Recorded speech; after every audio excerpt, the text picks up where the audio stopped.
The LG G6 is here, and it's a premium flagship device. It's a big departure from last year's modular G5, and it might just be one of the best smartphones of 2017. Internally, the G6 is running a Qualcomm Snapdragon 821 processor, which isn't as new as the Snapdragon 835 and the Galaxy S8, but it's still more than powerful enough.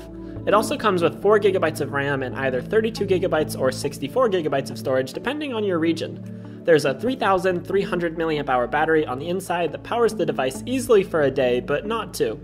In my testing, it got really decent battery life, not outstanding, but better than average.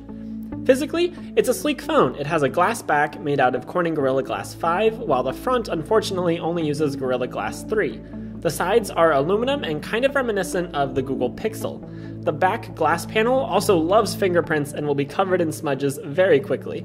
On the left side, you'll find the volume rocker, but you won't find a power button on the side. With the G6, LG stuck with its rear-facing power button trend.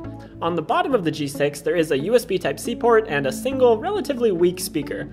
The headphone jack is located at the top of the device, and the whole thing is rated at IP68 for waterproofing, which means it can be submerged in 1.5 meters of water for up to 30 minutes. The G6's 5.7-inch Quad HD IPS display is gorgeous and has rounded corners that look surprisingly futuristic and give the phone a nice touch. The screen itself is bright and vibrant, and it has an 18:9 aspect ratio that is longer than the usual 16:9 ratio. This means that you have more screen real estate and smaller bezels packed into a relatively slim device, but it also means that some apps don't use the full width of the screen, which leads to letterboxing. For example, when watching a typical 16:9 YouTube video, there will be thick black bars on the left and right sides of the screen.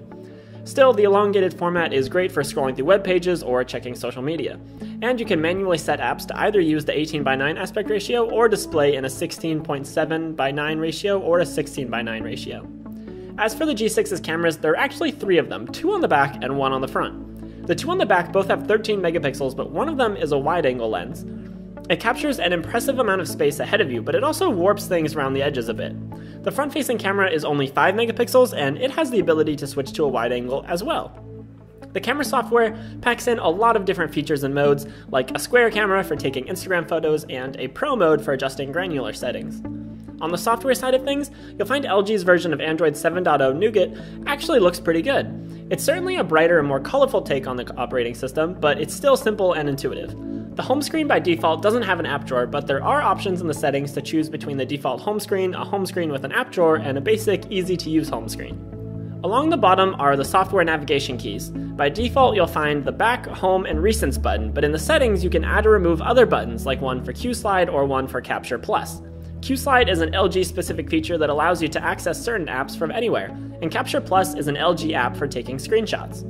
The phone has some other convenient features built in as well that you won't find on stock Android. For instance, you can natively and easily block calls and allow your phone to choose custom ringtones for your favorite contacts. You can also adjust the font size, font type, or even bold the font on your device. You can even change the entire display size, including the status bar and the navigation bar. On the lock screen, you can have up to 5 shortcuts, change the screen unlock animation, change the clock position, or turn on weather animations that display when it's raining or snowing outside. The G6 also comes with an adjustable blue light filter for ensuring you get a good night's rest, and an always-on display that allows you to check the time and your notifications without turning on the screen. There's LG's classic Knockon feature that allows you to wake the phone with a double tap anywhere on the screen and put it to sleep using a double tap on the status bar. And if all of that isn't enough for you, LG even has smart settings that allow you to have things automatically happen when you enter or leave your house, like turning off your Wi-Fi and turning on Bluetooth. LG also included a bunch of custom apps like Gallery, Smart Doctor, Quick Memo Plus, LG Friends Manager, and LG Health, among others. The bloat isn't too bad on the unlocked version, but you might find more if you buy it from a carrier. One important thing to note is that the G6 has several large differences between its regional variants. For instance, wireless charging is only available in the US, but the Hi-Fi 32-bit DAC is only available in certain Asian regions. Many of the variants only have 32 gigabytes of storage, but others have 64 gigabytes. Some variants have dual SIM support, but others don't. Before buying a G6, be sure to look up its specific model number and see which features it does or doesn't have. At the end of the day, the LG G6 has very few flaws. Unless you just hate having the power button on the rear of the device, this is really a solid flagship smartphone. Be sure to head on over to MakeUseOf.com to read the full review and see how you could win an LG G6 for yourself.